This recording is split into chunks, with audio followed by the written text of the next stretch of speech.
로비는 아직 조용했다. 이른 아침의 병원은 특유의 냄새로 가득했다. 희미한 소독약과 바닥 청소제, 그리고 먼지에 젖은 고무 장갑 냄새. 연우는 작은 쪽걸레를 양동이에 적셔 꼭 짠 뒤 고개를 푹 숙인 채 바닥을 밀었다. 그날은 일일 아르바이트 첫날이었고 간호사 친구 부탁으로 급한 자리가 있다는 병원 환경미화팀에 들어온 참이었다. 모두가 퇴근한 뒤에 병원은 낯설게 조용했고 한층을 맡아 혼자 바닥을 닦는 일은 생각보다 정적이 깊었다. 로비 한편 긴 의자에 누군가 앉아 있었다. 나이든 남자, 회색 머리에 검정색 점퍼를 입고 있었다. 그는 조용히 신문을 접으며 일어났고 연우는 얼른 걸레를 치우려다 그만 양동이를 넘어뜨리고 말았다. 찰랑 물소리와 함께 더운 물이 바닥을 가득 적셨다. 그 남자의 신발 앞코에도 바지단에도 물이 튀었다. 연우는 놀라 양동이를 붙잡으며 외쳤다. 죄송합니다. 정말 죄송합니다. 그녀는 본능처럼 무릎을 꿇었다. 축축한 바닥에 두 손을 모은 채 머리를 깊이 숙였다. 그는 아무 말 없이 그녀를 내려다보았다. 얼굴에는 놀람도 불쾌함도 없었다. 오히려 약간의 피로한 표정, 오래 참고 있는 듯한 표정이었다. 괜찮아요. 낮고 조용한 목소리였다. 누구나 실수는 하니까. 연우는 고개를 들지 못했다. 눈앞엔 아직 축축한 바닥이 있었고 바닥에 떨어진 신문 한 귀퉁이가 젖어 있었다. 그녀는 그걸 줍지도 못했다. 그 남자는 조용히 돌아섰고 신문을 다시 접으며 로비를 나갔다. 그날 밤 연우는 친구에게 전화를 걸었다. 그 로비에 앉아있던 분 있잖아. 혹시 미화팀이신가? 오늘 종일 거기 계시더라고. 친구는 웃었다. 거긴 그냥 환자 보호자들이 앉는 자리야. 누군진 모르지. 연우는 속으로 다시 그 남자의 얼굴을 떠올렸다. 깨끗한 손톱, 반듯한 구두, 그리고 단정한 검정 점퍼. 그가 청소부일 리는 없었다. 그런데 왜 아무 말도 하지 않았을까? 왜 그녀의 무릎 꿇음 앞에서 가만히 있었던 걸까? 그날 밤 연우는 오래된 한국 속담 하나를 떠올렸다. 윗사람 앞에선 말보다 침묵이 더 무섭다. 그녀는 그 침묵이 왠지 서늘하게 느껴졌다. 그리고 이상하게도 그 남자의 눈동자에 떠있던 피로한 슬픔이 자꾸 마음에 남았다. 그것은 모욕을 견딘 얼굴이 아니라 오랜 상처를 다시 들춰본 사람의 표정이었다. 다음 날 연우는 일부러 더 일찍 병원에 도착했다. 전날의 실수를 만회하고 싶었다. 바닥은 반들반들하게 닦아두었고 표지판도 세워두었다. 청소 중 미끄러움 주의. 하지만 그 남자는 없었다. 로비의 의자는 비어 있었고 공기는 전날보다 더 차가웠다. 연우는 그 빈 의자를 한참 바라보다가 고개를 돌렸다. 머릿속엔 여전히 그의 얼굴이 또렷하게 남아 있었다. 그 침착한 목소리와 조용히 떠나던 발소리까지도. 점심 무렵 남자친구 태호가 병원 앞에서 기다리고 있었다. 그는 연우를 보자마자 미간을 찌푸렸다. 너 진짜 이 병원에서 청소일 한다고? 진심이야? 연우는 어색하게 웃으며 대답했다. 잠깐이야. 친구 부탁도 있었고 너도 알잖아. 지금 등록금도 부족하고. 태호는 못마땅한 눈빛으로 그녀를 훑었다. 그 시선엔 걱정이 아니라 부끄러움이 있었다. 그날 저녁 병원 로비에 다시 그 남자가 나타났다. 이번엔 연우보다 먼저 와 있었다. 그는 로비의 한쪽 구석에 조용히 앉아 책을 읽고 있었고 바닥을 닦던 연우는 그를 보자마자 긴장했다. 어제 정말 죄송했어요. 그녀는 다가가 다시 인사했다. 저 너무 놀라서 청소부인 줄 알고. 무릎까지 꿇고 그는 책장을 넘기던 손을 멈췄다. 그럴 수도 있죠. 다시 그 조용한 목소리였다. 어느 직업이든 사람은 사람인데. 그 말에 연우는 잠시 말을 잃었다. 그는 더 이상 말하지 않았고 책을 덮은 뒤 천천히 자리에서 일어났다. 손엔 아직 먼지가 묻어 있었고 구두엔 진한 물 자국이 남아 있었다. 그때 태호가 병원 안으로 들어왔다. 연우는 급히 그를 향해 손을 흔들었다. 그 순간 태호의 눈이 그 남자를 스쳤다. 그리고 표정이 바뀌었다. 당황과 경계, 그리고 갑작스러운 정중함. 아, 회장님, 여기서 뵙게 될 줄은 몰랐습니다. 태호는 허리를 90도로 숙이며 인사했다. 연우는 숨이 텄는 줄 알았다. 회장님. 그 남자는 고개를 살짝 끄덕이고 로비를 지나갔다.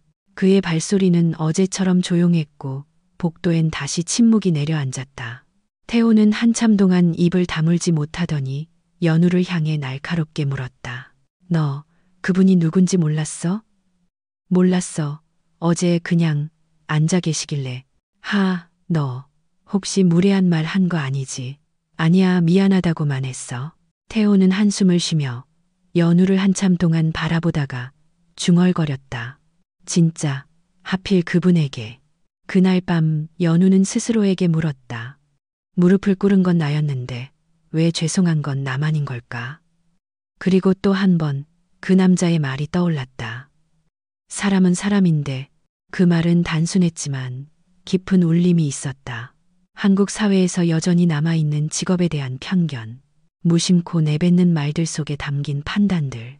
연우는 처음으로 자신이 그날 바닥에 무릎 꿇은 게 실수 때문만은 아니었음을 깨달았다. 그건 자신의 무의식이었다.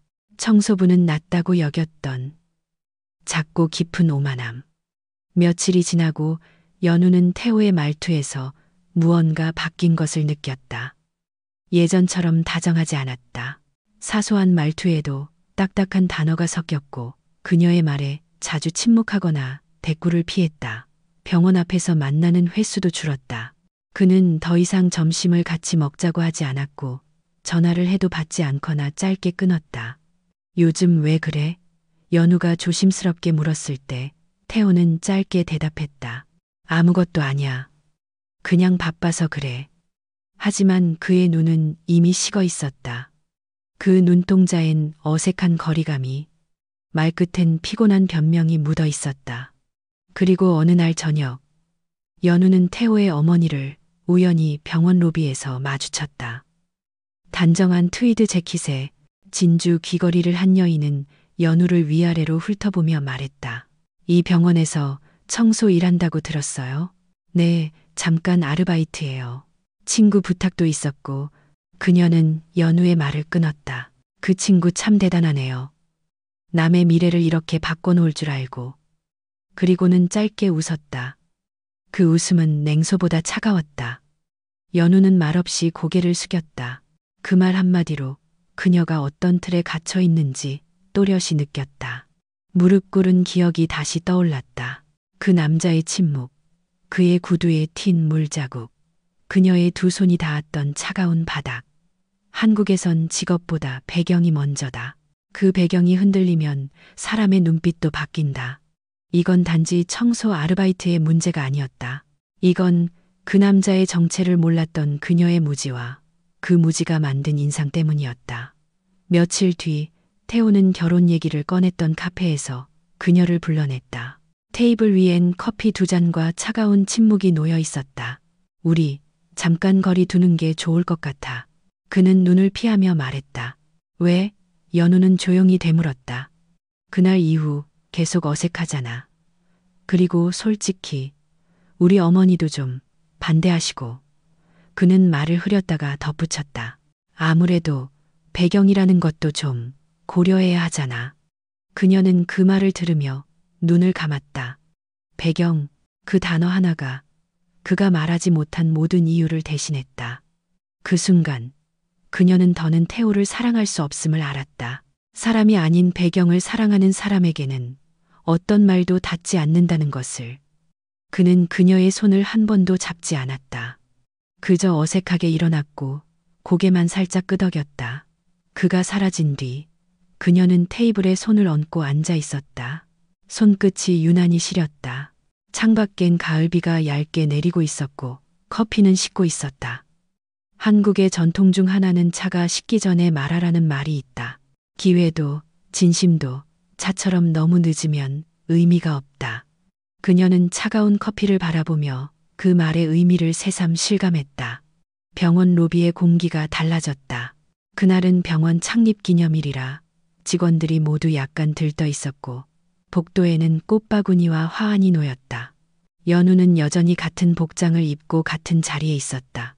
단정히 묶은 머리, 검은색 앞치마, 고무장갑. 그녀는 오늘만큼은 실수하지 않으려 바닥을 다시 살폈다. 복도를 지나가던 사람들 중 몇몇은 그녀를 흘끔 바라보았다. 무심한 눈길. 그러나 그 안엔 은근한 선이 있었다. 여기 있어도 되는 사람인가? 점심 무렵 병원장 취임식이 있다는 방송이 로비에 흘러나왔다. 본원 제13대 이사장 박영진 원장님의 이사장 취임을 진심으로 축하드립니다. 그 순간 연우의 손에 쥐고 있던 걸레가 바닥에 떨어졌다. 박영진. 어디서 들었던 이름이다. 낯익은 그리고 잊히지 않는 병원 측에서 준비한 현수막이 천천히 내려오고 연단 위에 누군가 올라섰다. 그 사람은 마이크 앞에 섰고 단정히 양복을 입은 채 손을 모았다. 연우는 순간 숨을 멈췄다. 그는 바로 그날 양동이를 엎질렀던 남자였다. 검은 점퍼 대신 정장을 입고 신문 대신 축사 원고를 들고 있었다. 그의 표정은 여전히 조용했고 담담했다. 하지만 무대 조명의 빛이 그의 얼굴을 비추자 그 눈동자의 깊이가 더욱 선명해졌다. 제가 이 자리에 서게 된 건 여기 있는 모든 직원 여러분 덕분입니다. 그는 조용히 말했다. 모든 직업은 존엄하며 우리가 서로를 존중할 때 병원도 사람을 살릴 수 있습니다. 연우는 그 순간 자신의 가슴 어딘가가 천천히 갈라지는 소리를 들었다. 그 말은 모두를 향한 말이었지만 마치 그녀에게만 들리는 속삭임 같았다. 연우는 뒤로 한 걸음 물러섰다. 그 순간 연단 쪽에서 시선 하나가 천천히 그녀에게로 옮겨왔다. 그의 눈이 정확히 그녀를 보고 있었다. 군중 속 수십 명의 얼굴 중에서 단 하나를 알아보는 눈. 그는 고개를 살짝 숙였다. 인사도 비난도 아닌 어쩌면 용서. 그녀는 몸을 굳힌 채 그 시선을 받았다. 무릎을 꿇었던 날의 기억이 뼛속에서부터 다시 살아났다. 하지만 이번엔 그 시선에서 냉담이 아닌 슬픔이 흘렀다. 한 사람의 침묵 속에 세상의 위계와 상처가 모두 담겨 있었다. 연우는 도망치듯 복도를 나왔다. 양동이를 제자리에 두지도 못한 채 후문으로 몸을 돌렸다. 밖은 밝았지만 그녀의 시야는 흐려져 있었다. 이날을 한국 병원에서는 진심의 날이라고 부른다. 고인이나 은사를 기리는 날, 그들의 가르침과 존재를 조용히 기억하는 날이다. 그녀는 그 말의 의미를 그제야 비로소 알았다. 진심은 목소리로 전해지지 않는다. 고개를 숙이고 천천히 가슴으로 전해지는 것. 그녀는 로비에서 떨어진 조용한 통로 벤치에 앉아 손을 무릎 위에 올렸다. 손바닥이 식어 있었다. 그때 자신의 손이 생각보다 작다는 것을 처음으로 느꼈다. 병원장 취임식 이후 연우는 병원에 더 이상 나가지 않았다. 아르바이트도 스스로 정리했고 친구의 연락도 받지 않았다. 방 한 구석 조용한 식탁에 앉아 커피를 마시는 날이 늘어났다. 창밖으론 은행잎이 노랗게 떨어졌고 계절은 말없이 가을 깊숙이 들어와 있었다. 하루는 무심코 병원 홈페이지를 켰다. 병원 이사장의 인사말이 가장 먼저 뜨고 사진 속 그의 얼굴이 정면을 향해 있었다. 같은 사람이었다. 하지만 사진 속의 박영진 이사장은 너무도 단정하고 너무도 멀어 보였다. 그는 더 이상 걸레를 든 남자가 아니었다. 그의 이름 앞에는 의학박사, 의료윤리상 수상, 국립병원협회 이사장이라는 칭호가 붙어 있었다. 연우는 마우스를 내려보다가 그 아래 작게 남겨진 인터뷰 내용을 발견했다. 제가 가장 좋아하는 말은 겸손은 진실을 담는 그릇이다입니다. 진심은 말보다 눈빛과 침묵 속에 있더군요. 그 문장을 읽는 순간 그녀는 다시 그날의 시선을 떠올렸다. 비난도 분노도 아닌 마치 그녀를 기억해 주겠다는 조용한 눈빛. 그는 용서도 정답도 말하지 않았지만 그저 기억해 줬다. 그리고 어쩌면 그것만으로도 충분했다. 며칠 뒤 그녀는 병원에서 한 통의 전화를 받았다. 박 이사장님께서 잠시 시간을 내어 면담을 원하신다고 하셨어요. 짧게라도 괜찮으시다면. 연우는 한참을 망설였다. 하지만 마침내 조용히 고개를 끄덕였다. 이건 사과나 해명과는 다른 문제였다. 그가 왜 침묵했는지, 그리고 왜 기억했는지를 그녀도 알고 싶었다. 병원 사무실은 그날 처음 보는 풍경이었다. 가죽 소파, 짙은 나무 책상, 그리고 벽에 걸린 옛 사진들. 그는 창가에 서 있다가 그녀가 들어서자 조용히 의자에 앉았다. 고맙네요. 와줘서. 그는 여전히 조용한 목소리였다. 죄송합니다. 그날 정말 실수였어요. 연우가 고개를 숙였다. 그는 고개를 저었다. 그날 당신이 무릎 꿇을 이유는 없었어요. 그보다 그 자세를 받아들인 제게 더 책임이 있었죠. 그녀는 고개를 들었다. 그는 창문을 향해 시선을 두며 말했다. 사실 제 아내도 예전에 같은 방식으로 오해를 받았어요. 그리고 그 상처가 아직도 남아있죠. 그래서 그날 당신의 눈을 보고 오래 생각했어요. 무릎을 꿇는 사람보다 그걸 그냥 보는 쪽이 더 잔인할 수도 있겠구나. 사무실 안은 고요했다. 그의 말은 꾸밈이 없었다. 마치 시간 속에서 오랫동안 정리된 하나의 감정처럼 단단하게 와닿았다. 그는 책상 서랍을 열더니 작은 명함 한 장을 꺼내 내밀었다. 당신이 사람을 어떻게 봤는지는 중요하지 않아요. 문제는 당신이 그것을 어떻게 바로잡고 싶은가예요. 그녀는 그 명함을 두 손으로 받았다. 종이의 질감이 묘하게 따뜻했다. 작은 글씨로 그의 이름이 적혀 있었고 그 아래엔 이렇게 쓰여 있었다. 진심은 침묵 위에 세워진다. 그녀는 오래도록 그 문장을 바라보았다. 그리고 처음으로 자신이 지금까지 쥐고 있던 죄책감이 아니라 기억을 받아들였다. 그날 이후 연우는 더 이상 같은 사람이 아니었다. 사람을 볼 때 직업이나 배경 대신 눈빛과 말의 여백을 먼저 살피게 되었다. 병원에는 다시 돌아가지 않았지만 그녀는 매일 스스로에게 질문을 던졌다. 나는 누굴 어떻게 보고 있었던 걸까? 태호와의 연락은 자연스럽게 끊겼다.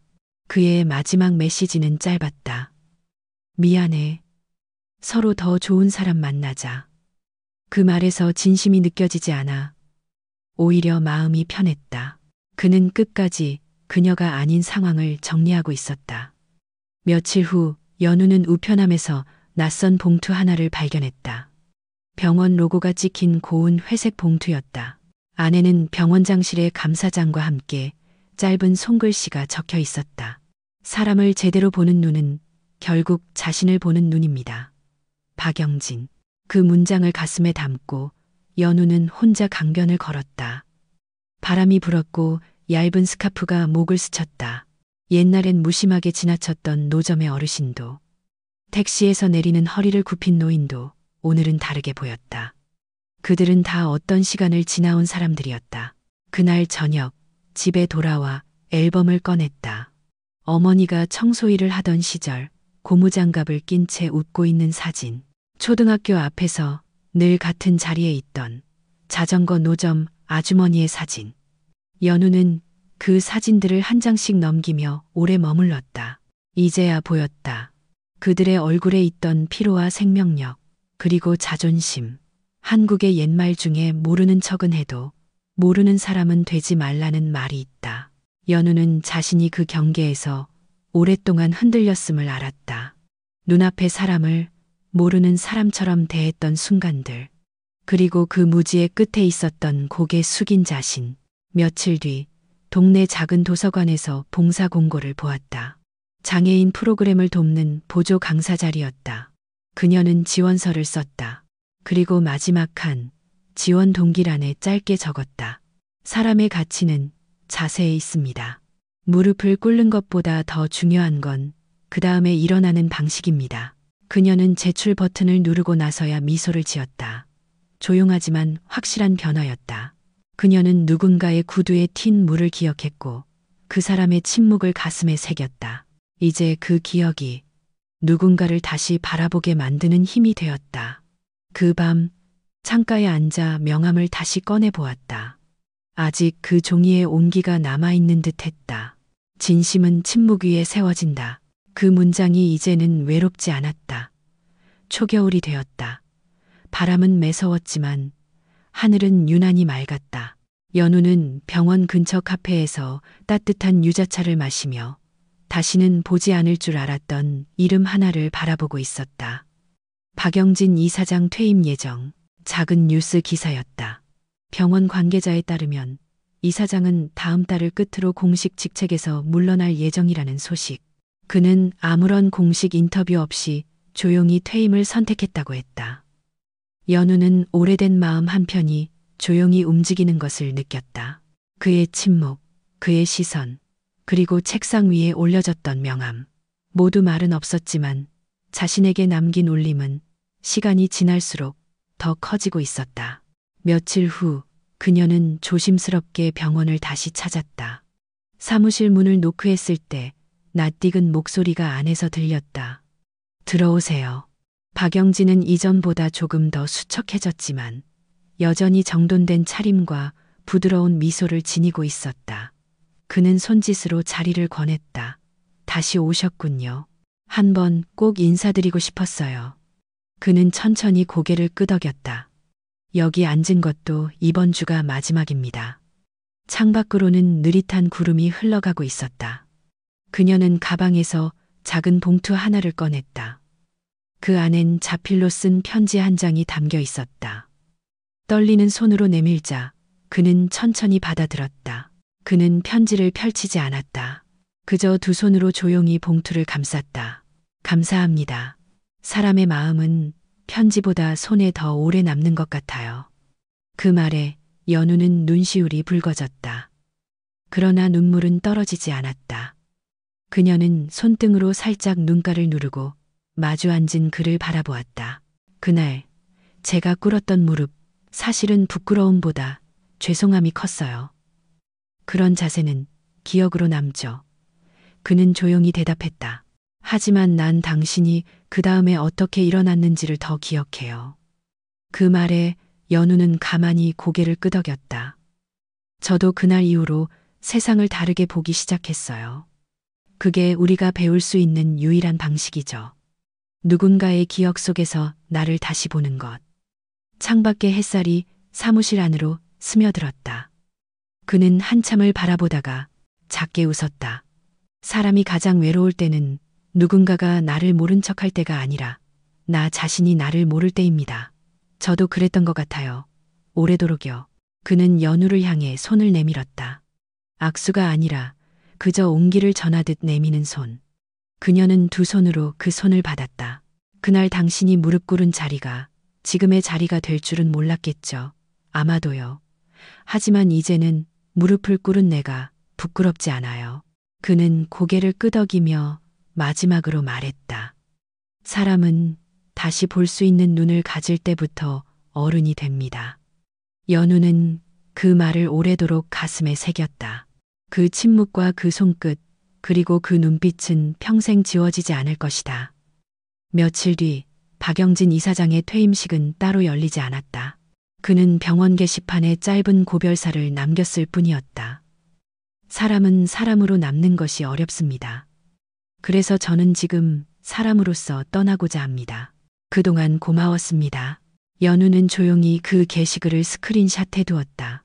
모두가 바쁘게 지나치던 병원의 일상 속에서 그 마지막 인사는 너무도 간결했지만 깊었다. 그는 끝까지 조용했고 그래서 더 또렷하게 기억에 남았다. 며칠 뒤 연우는 도서관 봉사를 마치고 집으로 돌아오던 길에 버스를 잘못 탔다. 한참을 돌아 나오는 길, 익숙한 간판이 하나 눈에 들어왔다. 하늘정영 외과의원 박영진이 오래전 지역사회에서 봉사하던 작은 개인 의원이었다. 충동처럼 그녀는 문을 밀고 들어갔다. 조용한 복도, 소독약 냄새, 그리고 작게 흘러나오는 클래식 음악. 접수 데스크에는 젊은 간호사 한 명이 있었다. 그녀는 조심스레 물었다. 혹시 박영진 선생님 진료하시나요? 간호사는 고개를 끄덕이며 작은 진료실을 가리켰다. 그 문은 살짝 열려 있었고 그 안에서 낮은 목소리가 들려왔다. 자, 이제 무릎을 펴보세요. 아프지 않으시죠? 그는 여전히 사람의 무릎을 살피고 있었다. 그것은 단지 신체의 관절이 아니라 삶의 굽은 순간들을 만져주는 듯한 태도였다. 그가 떠났다고 생각했던 병원은 단지 큰 자리에서 물러난 것뿐이었다. 그는 여전히 사람을 진심으로 대하고 있었다. 연우는 조용히 문을 닫고 돌아섰다. 이젠 그에게 인사하지 않아도 되었다. 그는 이미 자신 안에 오래도록 살아있을 사람이었다. 그날 밤 그녀는 오래전 버리려다 남겨둔 병원 유니폼을 꺼냈다. 그 검은 앞치마에는 아직도 희미한 물자국이 있었다. 그 자국은 더 이상 수치의 상징이 아니었다. 그건 그녀가 한때 무릎 꿇고 반성했으며 다시 일어서기로 한 자리였다. 그녀는 작은 상자에 유니폼과 함께 명함을 넣었다. 그리고 그 위에 쪽지를 얹었다. 사람은 결국 자신을 이해한 만큼 남을 이해할 수 있습니다. 그 상자는 그녀가 앞으로 살아갈 방식에 대한 다짐이었다. 침묵을 듣고 시선을 읽고 손끝에 온기를 믿는 삶. 며칠 뒤 그녀는 지역 사회복지관의 정규직 채용 인터뷰에 초대되었다. 면접관은 그녀의 이력서에 적힌 한 문장을 읽으며 말했다. 무릎 꿇는 것보다 더 중요한 건 그 다음에 일어나는 방식입니다. 이 말 참 인상 깊네요. 연우는 조용히 웃었다. 그 말은 어느 날 한 병원 로비에서 물을 쏟은 순간부터 시작된 문장이었다. 바람이 불었다. 겨울이 다가오고 있었지만 그녀의 마음엔 이상하게도 따뜻함이 돌았다. 그녀는 이제 알았다. 한 번의 오해가 인생을 망치기도 하지만 한 번의 침묵이 그걸 회복시키기도 한다는 것을. 그리고 그 침묵을 품고 살아가는 일은 생각보다 견딜 만하다는 것을. 조용히 그러나 분명하게 그녀는 말할 수 있게 되었다. 나 괜찮아요. 이젠 사람을 볼 수 있어요. 그리고 나 자신도